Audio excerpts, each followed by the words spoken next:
Chapter 5. Evening Tutoring for Junior Sister. Junior Sister. Yes. Listen to my question. Yes.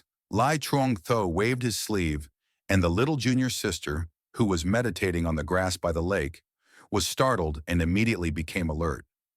Li Truong Tho asked, Junior Sister, suppose your cultivation level is at the ninth level of the nascent soul stage? While traveling, you suddenly discover a cultivator at the sixth level of the nascent soul stage, bullying a female chi refinement cultivator in a deserted place. What would you do? There are three choices. 1. Charge in and kill him. You are the embodiment of justice. 2. Even from afar, use your magical weapon to strike him, then calmly leave, ruining his mood. 3. Pretend you didn't see anything and take another path. Lam Lin Nga blinked. The question and these choices seemed beyond her understanding at her current age. Li Truong Tho smiled and reminded, you can only pick one.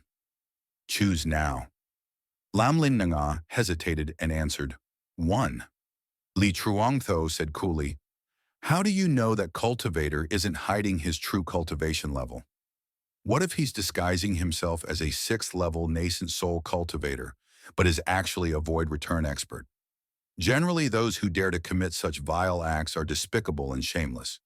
Do you really expect them to be honest with you? Lam Lin Nga frowned and replied, then, 2? Li Zhuangtho sighed.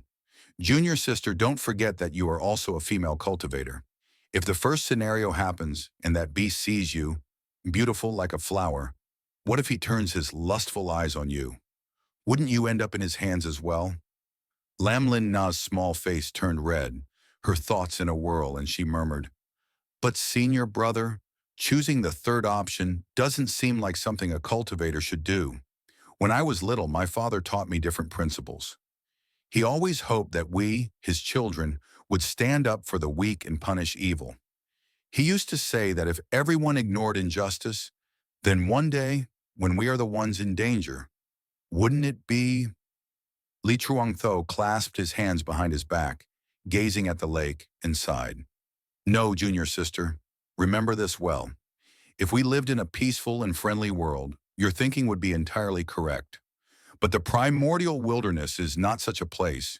Here, powerful cultivators are as common as clouds, and chi refinement cultivators can be killed over a single magical treasure or spirit root.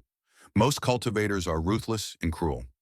If you keep thinking with kindness and righteousness as your priority, you won't survive long in this world. Our duty is not to commit evil, but it is also not to stop evil. Rather than foolishly trying to be a hero while lacking the strength, it's better to stay alive.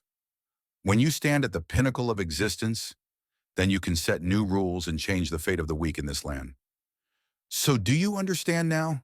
Lam Lin Yan nodded rapidly, her eyes shining. Yes. At that moment, the two did not notice a wisp of blue smoke rising not far from the thatched hut, silently drifting toward them. Li Truong-tho said in a serious tone, Junior sister, I'll let you choose again now. Be honest with your thoughts. If you witness a male cultivator bullying a female cultivator, what will you do? Lam Lin Ningya's eyes gleamed. Her voice was not loud, but it was extremely firm. 3. Pretend I didn't see it and walk away. Good. Li Truong-tho couldn't help but give a thumbs up to his junior sister, feeling deeply moved. 2 days of teaching had paid off. If this continued, he wouldn't have to worry about his junior sister recklessly causing trouble and dragging him down. Just as he was feeling satisfied, a chilling wind blew through, making both of them shiver.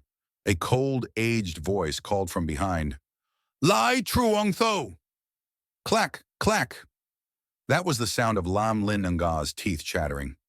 Lai Truong-tho's mouth twitched. He turned around to meet the eyes of the speaker and immediately put on a fawning smile. Master, you've finished your seclusion.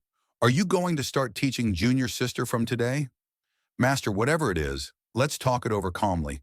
Please don't pull out the horsetail whisk. I'm still your disciple too. Master, you can't just favor the young one and abandon the old one. You unfilial brat. Tenoyan's beard and hair flew wildly as he glared, raising his whisk. You're cowardly and afraid of trouble yourself, and now you want to corrupt your junior sister too? Today I must discipline you properly." However, as the whisk came down, a green glow enveloped Li Chuangtho. In an instant, he teleported next to a willow tree, clasping his hands in a pleading gesture. Nguyen was so furious he nearly lost his composure. He raised his whisk again and shouted, "You dare to use wood escape to run away? Fine! You really want a beating, don't you?" Lai Chuangtho nimbly dodged, continuously slipping away from his master's attacks. Nguyen chanted a spell, and his whisk grew larger, leaving trails of illusions in the sky. But Li Chuangtho was like an eel, always finding gaps to escape. As he dodged, he called out, "Ah, master, please calm down." "Didn't I do this for junior sister's own good?" Nguyen roared. "Our Du Tian sect belongs to the human teachings, one of the three great Taoist sects. How could we have a junior like you, full of such deviant thoughts?" Li Chuangtho flattered. "That's because master has sharp eyes and knows how to recognize talent." Nguyen was so angry his chest heaved. Today I'll cleanse the sect of its shame. This is infuriating." Li Chuangtho teased, "Master, you don't look very handsome when you're angry." Under the willow tree, Lamlin Nga's round eyes watched the amusing scene unfold. At first, when she saw her master chasing after her senior brother, she was nervous. But soon she realized they were just playing around. After a while, Li Chuangtho stumbled and fell. Master immediately pinned him down and smacked his backside with the whisk. After disciplining his disciple, Nguyen stood up, straightened his robe, and shouted, "Reflect on your actions, and stop teaching your junior sister such nonsense. Now go finish building her hut." Li Chuangtho, feeling defeated, replied, "Yes, I obey." Nguyen then said, "Lin Nga, come here. I will teach you personally. Forget everything your senior brother told you." Lin Nga softly replied, "Yes." She glanced worriedly at her senior brother's swollen backside, then noticed his right hand hidden in his sleeve, making a thumbs-up gesture at her. She felt relieved, giggled, and quickly followed their master. As she ran, her steps grew lighter, turning into a sprint. Li Chuangtho sighed as he lay on the ground. A white cloud floated over and gently lifted him up.